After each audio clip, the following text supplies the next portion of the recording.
All right, here's a big one. When it comes to payment-wise, check-wise, our name on the check, that doesn't change with life insurance?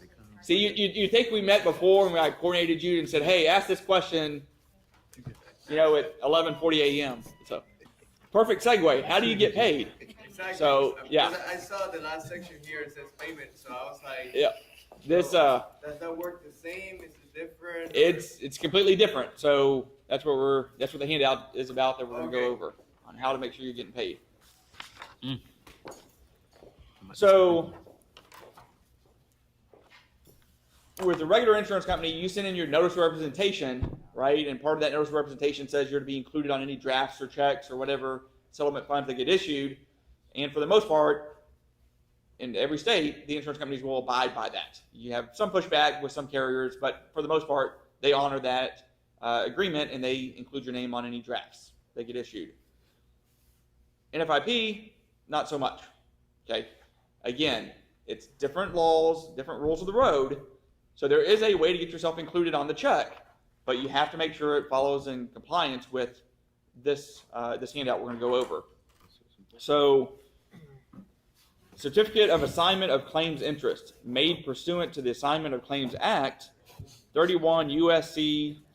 Section 3727B.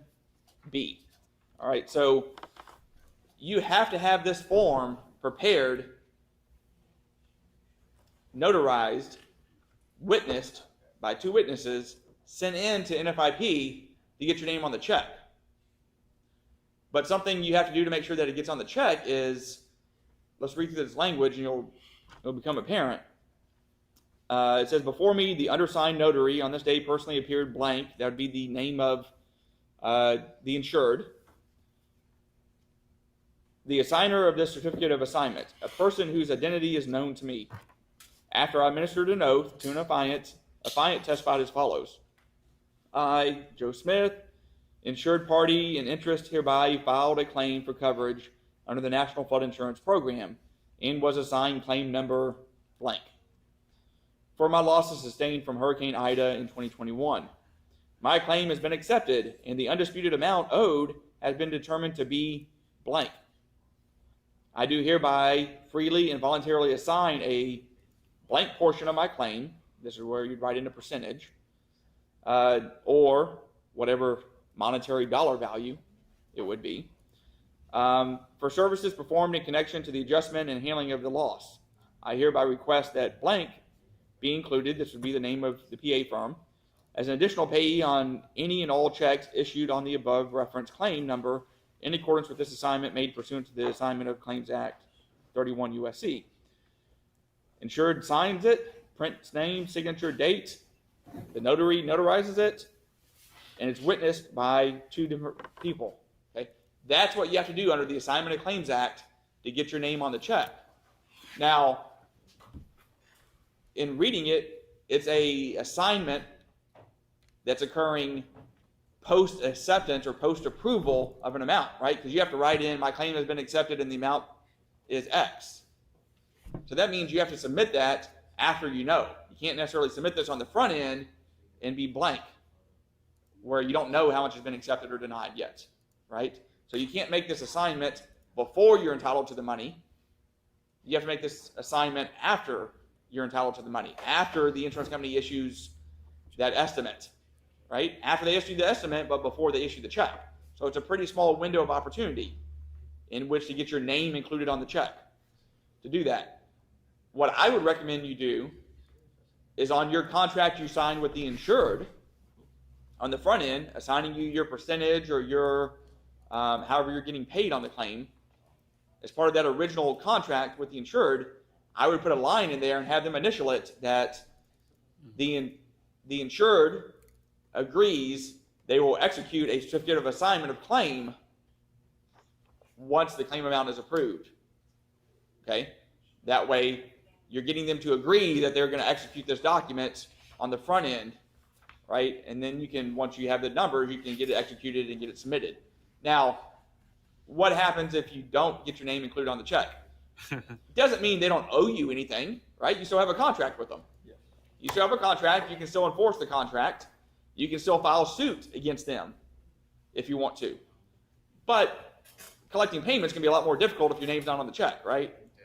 If your name's not on the check, then that means that you're going to have to hound them for payment, and it can be difficult to collect, meaning that their homestead is probably going to be exempted, right? So you can't put a lien on their property in most jurisdictions, in most cases.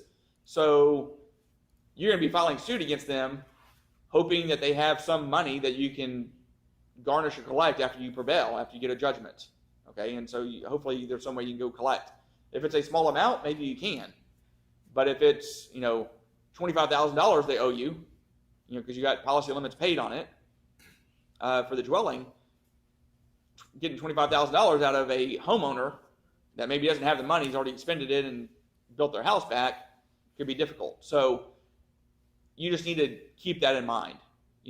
I would make sure that with flood claims, you should always be keeping the insured apprised of what's going on, stay in touch with them and all of that, but you need to monitor those claims a little bit closer and remind them through the process that they need to execute this assignment so you can try to get it in and get your name on the check. But if that check gets cut before you get this assignment in, right, then you're going to be dealing with the homeowner to get payment. That means they're going to have to cut you a check. Now you still have your legal rights to file suit if you have to, but that's a longer process, and that means you got to go spend some money to try to collect the money, right? You're gonna have to hire an attorney probably, or if you're gonna do it yourself, go to small claims court or something like that, if it's a small enough amount. So you can get your name on the check. It's just you have to dot your I's and cross your T's with the way the assignment's made. It would be a lot easier if it was done part of the initial documentation, and you could submit that with your initial notice of representation of the insurance company. But remember, with the NFIP, even your notice of representation has to have different language, right? Even your regular notice of representation you're sending in has to have different language for them to even deal with you on the front end of the claim, even talk to you. So this is on the flash drive in a Word format. You can go in, edit it, but I would reference this, have the insured. You could even have the insured sign this, but not date it, right, on the front end, and then you could later go back and fill in the amount and have them date it at that point. Got it. Right. And that take away the emotional. Yeah, it takes away, when it's already halfway filled out, then I think it would take away some of the pushback on, well, I don't know, maybe I don't want to sign this. What did you really do for me? I could have got this paid myself. All the excuses you hear when the money comes in. When the money comes in, everybody thinks, you didn't really do much. Yeah, everybody has a short-term memory at that point. And what? What contract? What are you talking about? So, have you had any issues with, pre-suit or anything, trying to get your firm's name on the check? Or Oh, no, it's on there. We have a statute, it's in 1890, we have a statute, they have to do it if the client signs. Which I always, letter of representation, they're always client sign, that's the first thing I send out. Yeah. Never had issues. So, this is a federal document, so the statute is correct, but then, just change the state of Texas when it comes to notary to whatever state we're in. Oh yeah, I missed that. It's in a Word document, so you can change it to Louisiana. So yeah, just change it to Louisiana instead of Texas. So is so notaries are regulated by the state? Yeah.